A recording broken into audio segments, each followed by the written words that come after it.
A strong host game needs a strong wing game.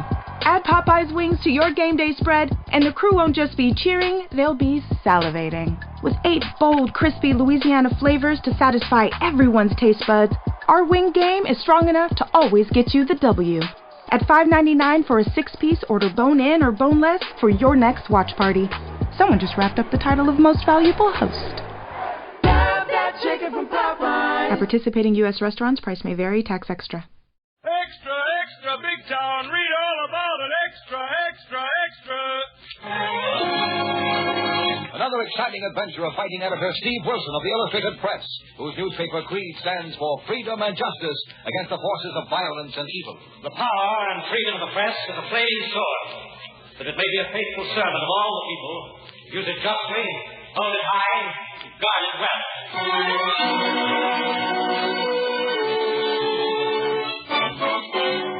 Now to Big Town and the dramatic expose of a crime endangering the youth of a great city. Headline, Teenage Terror. Night in Big Town. And here is a crowded metropolitan residential section with its big apartment buildings rearing up into the sky. Here's a plot of lawn around a high school building, dark now in the night. But just beyond, there's a brightly lighted drugstore on the corner. A man, hat down over his eyes, stands in front of the drugstore. He's waiting. Another man comes running up to him. That's you, Louie. Hey, Danny, what's new? Louie, didn't you hear what happened? Louie, you gotta listen. So talk. What happened? Listen, half an hour ago, your car was smacked up. What? I'm telling you. Whoever was driving and trying to get through a red light, zoom, smacked by a truck. I thought you was driving. I hung around to see what would happen. Then I seen him drag out some young guy. I couldn't figure out his face. You sure it was my car? Louie, I'm telling you. I think I don't know your car when I see it. The license number's Danny. What's the matter, Louie? Who was in it? Was he hurt? The guy driving, was he hurt? Right. He's dead, Louie. There was some other young punk inside. They hauled him away in an ambulance. Why? You know who it was, Louie? Yeah, I know who it was. Who? I loaned a car to him. He must have been on a jag. Oh, who was it? Just the guy we got to sell the marijuana reefers to the high school kids. That's all it was, our race salesman. Mike? Yeah, Mike. Must have been smoking some of those himself. Why'd you have to give him the lend of your car, Louie? Did I know he was going to pull a crash, you dope? Oh, but... Louie. Yeah. When the boss finds out that Mike's been killed... Yeah, I know that. Don't you think I've been thinking of that? We'll have to go tell him. He told us never to come to his joint, didn't he? Yeah, but about this, he'll have to know about it, Louie. He'll have to know that Mike was killed, and he ought to tell him. All right. What's the matter, Louie? Nothing. I know. He's scared to think what the boss will do when he finds out Mike was killed driving your car. That's it, ain't it, Louie? Come on, we'll go tell him.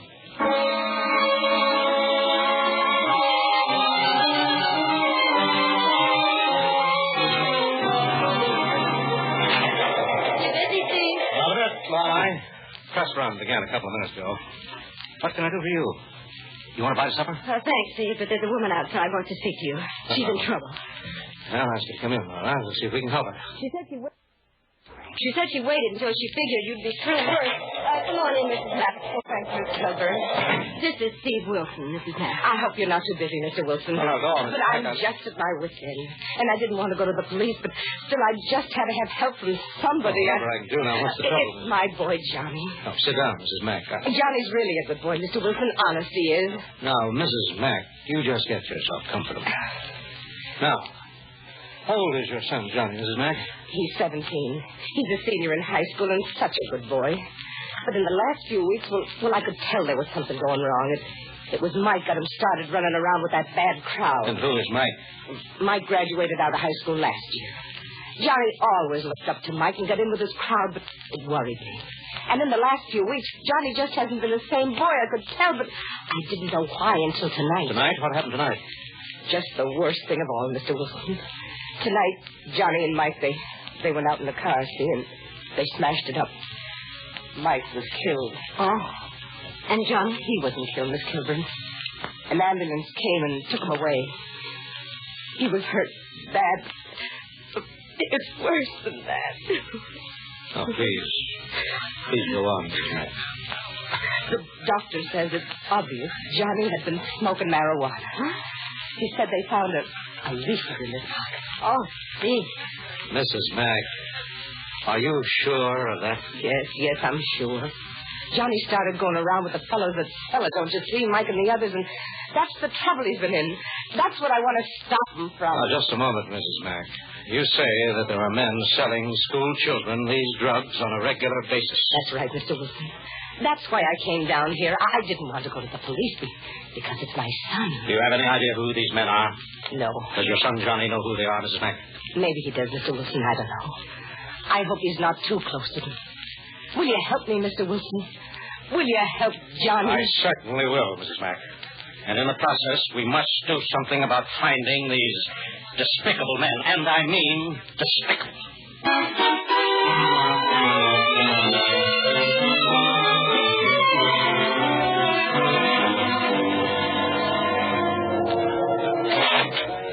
Mr. Gallery says you may come in. Oh, thanks. Go straight across the floor. His office is over there. Just walk right in. Okay, thanks, man. Danny, Louis, come in, both of you. Close the door behind you. Oh, thank you. What do you mean by coming to my club? How many times have I told you I don't want you around here? Don't want to see you within 20 blocks of here. How many times? We had a cup, Gallery. It's important. Hello. Oh? Sit down, both of you. Like he says, boss, it's important. What is so important you disobey my instructions? So? Tell him, Louis. Yeah. Look, you know Mike, the kid was selling stuff at Central High School. He took my car and smacked it up tonight. He was killed. Oh? He took your car, With your permission, Louis? Well, no, I didn't exactly... Was he on the stuff, Louis? Maybe later, boss, but I don't think he was when he took the car. Where was the registration of the car, Louis? I kept it in the glove compartment. No. Louis? Yeah, boss? This business we're in, the profit we make out one single marijuana reefer is at least 10 cents. You know that? Yeah, sure. I pay you, Danny, a dozen others like you, 10 times what you can make anywhere else. Why? Because we sell enough of those reefers to make it worth my while. Right, Louis? Yeah, boss. First, marijuana. Later, to the same young customers, we sell more expensive items. Heroin, cocaine. Our profit is higher, demand greater. A supply creates an even greater demand. Now, much money is tied up in this business, Louis. Yeah, I know it, boss. That's why I came down. Only two things can interfere with this business, which is so profitable, Louis. One, cops. Two, stupidity. You've been stupid, Louis. Now, boss, listen, Some days you can't do anything right, eh, Louis? Yeah, that's right. One, boss. you loan him your car. Two, when he's on the stuff. Three, you leave the registration in the car. Four, this means the cops know it's your car. It's backed up. Five, you come down here, maybe tying me up to the whole thing. And six, one of our best salesmen is killed. 6 mistakes, Louis. 6 mistakes. All in one night. Now, boss, wait. No, listen, Gallery, you can't. Oh, yes, I can, Louis. Yes, I can. I told him it was a mistake, Gallery. I told him. Danny? Yeah? You will throw this body in an empty lot somewhere. Was there anybody in the car besides Mike? Yeah, a kid. A girl? No, it's a boy. It's just a kid. Gallery, you don't know from nothing. Make sure of that, Danny. You make sure of that. It'd be stupid to let that kid live if he knows too much, you know what I mean? Yeah, I know. If he knows anything, kill him, Danny. If he knows anything, and you don't kill him, Danny, I'll find out about it. So will you.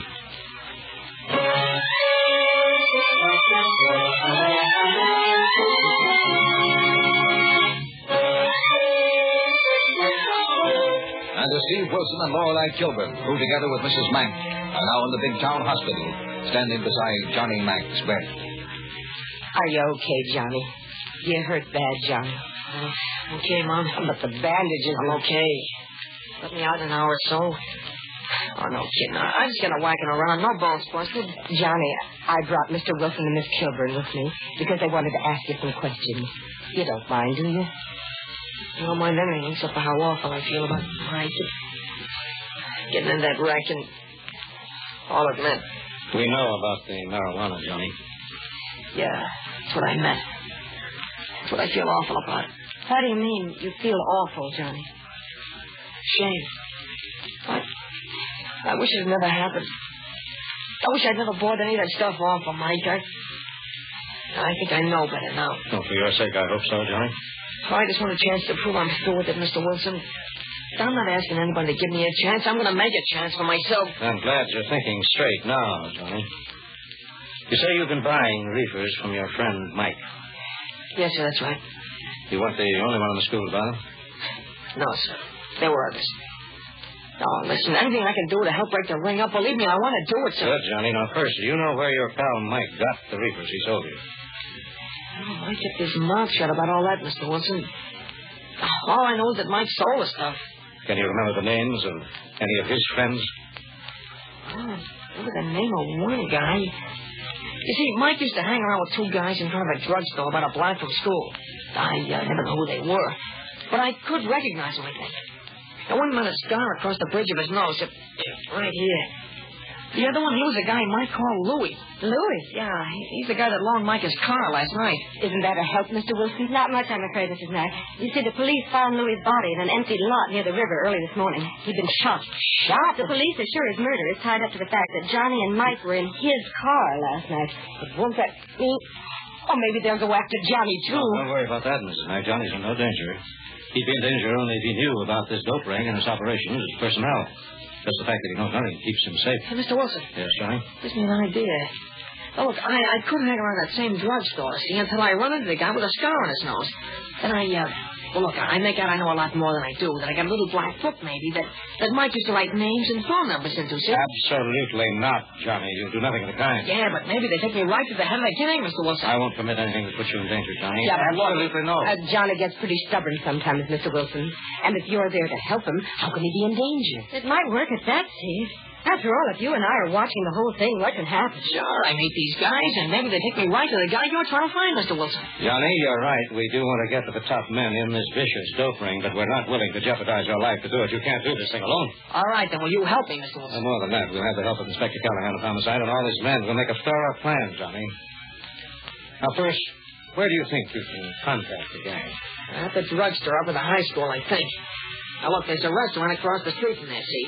You could be sitting there. Then when you see this man with the scar, when you start talking to him, you make us a signal. Right, Mr. Wilson. I'll brush my hand against my nose, still like this. Then we'll jump in the car and follow you wherever he takes you. All right. And from now, I'm getting out of the hospital. I'll go right up and hang around the drugstore this afternoon. Right, Johnny. In the meantime, we'll line up Callahan and his men, then we'll go up to that restaurant. We'll be watching and waiting for you. And the man with the scar.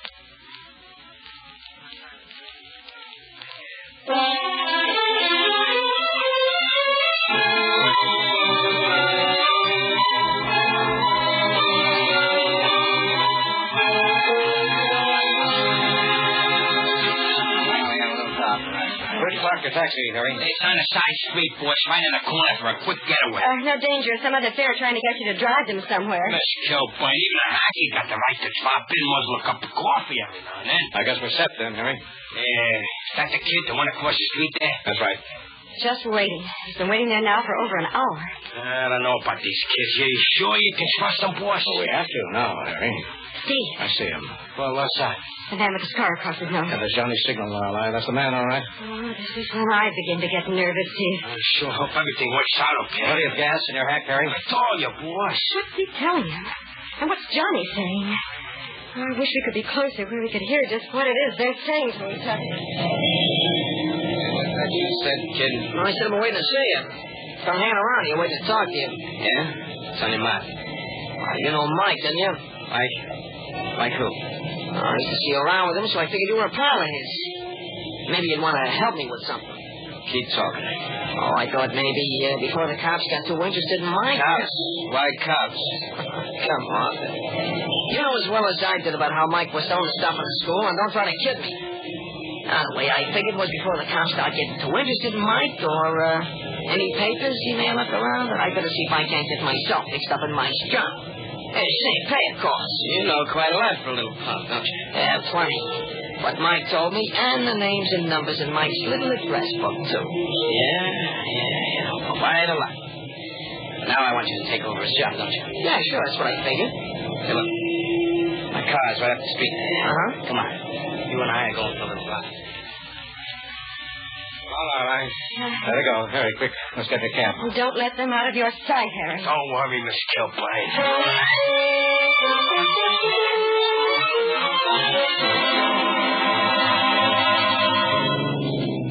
Still wondering, Mr. Wilson, how much you can trust that kid. Maybe he's planning the old double cross, you know. He's turning in that corner, Harry. I see him. You don't think you could hurt Johnny right there in the car, do you, Sid? Alone, all right. He's got to pay attention to his driving. At least I hope so. It's me, Mr. Wilson. I don't think he's going much of anywhere right now. He's tying and twisting, taking about 20 blocks to go swell. Oh, that's bad. You think he suspects he's being followed? I was hoping he wouldn't suspect that, all right. He's pulling over for us by the candy store. Drive halfway down the block, Harry, and pull up yourself. Johnny's staying in the car seat. It's just his scar-faced man that got out. You'll just have to wait, Lorelei. Wait for his next move.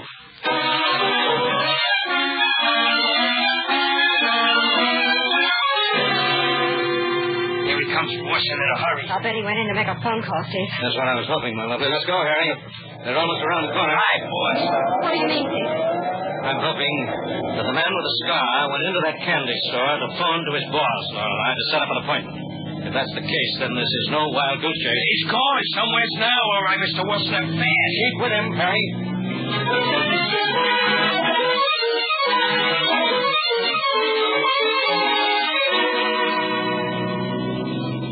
Beats me, Mr. Wilson. He must know by now we're following him. I can still see Johnny beside him, so he's all right. Oh, he's going across the bridge. His leading us out of town. No law against his boss living out in the country, I guess. Oh, you sound worried, Lorelei. Oh, don't pretend to me, Steve. You know as well as I do that the road he's taking off the bridge leads east to the marshes, not to any place where his boss might live. Hey, boss. What is it, Harry? Now that he's getting out this here open country, I ain't sure I can keep too close to him. Do your best, Harry. We've got to keep that boy in sight.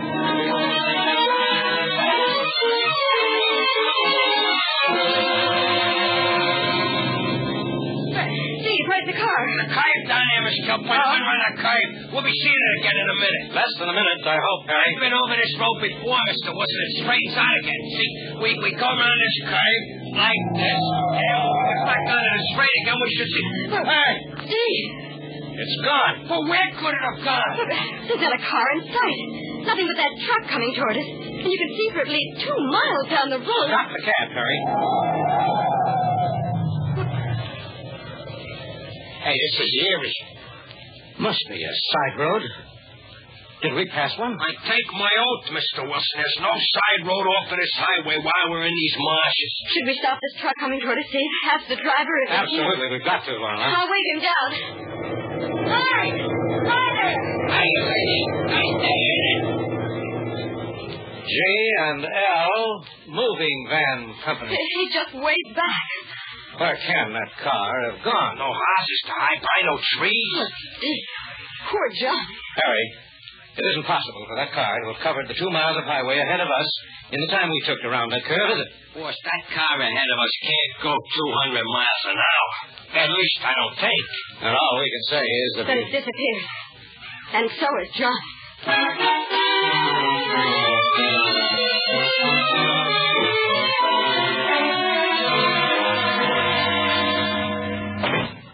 Hello, Gallery.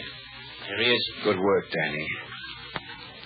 So, this is a little punk, Hey, what's the matter? What's going on here? Talk to this guy about a job, and the first thing Shut up. Don't try your imbecilic adolescent fibbing on me.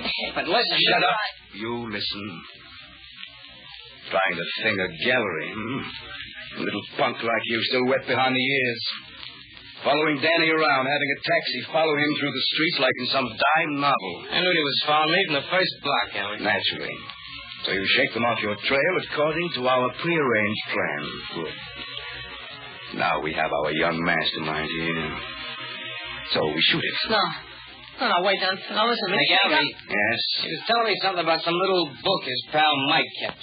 Says it's got names and addresses. Nonsense, a lie. Now children are trying to outwit Gallery. How old are you? 17. Tell me, do you still cry like a baby? No. Good. Because I'm going to shoot you. And I don't want you blubbering like a baby when I do. Oh, wait, Missy. For what? Nothing, I guess. You're gonna do it? You're gonna do it.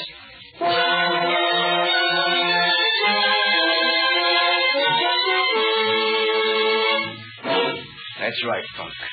If I'm going to do it, I'm going to do it. If it makes you feel any better, I'm sorry I have to do it.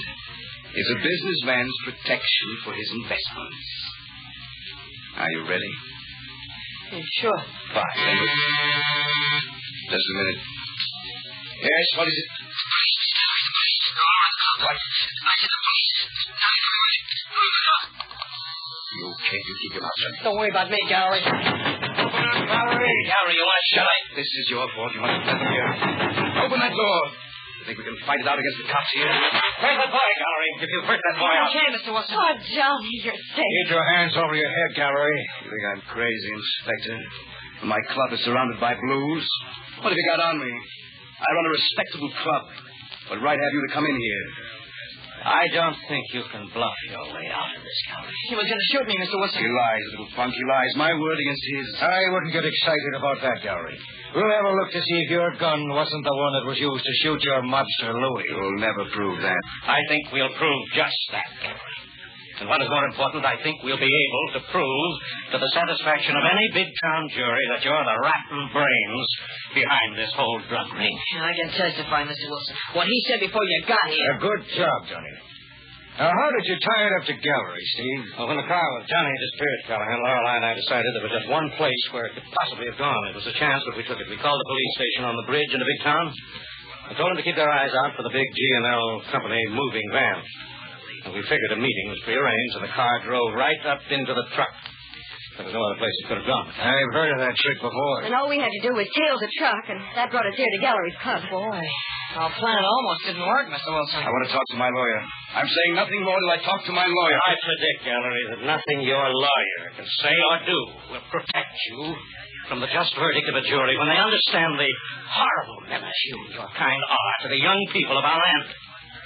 Traffic in drugs is a despicable business. But when it involves teenage kids, surely there's nothing more hideous or more hateful.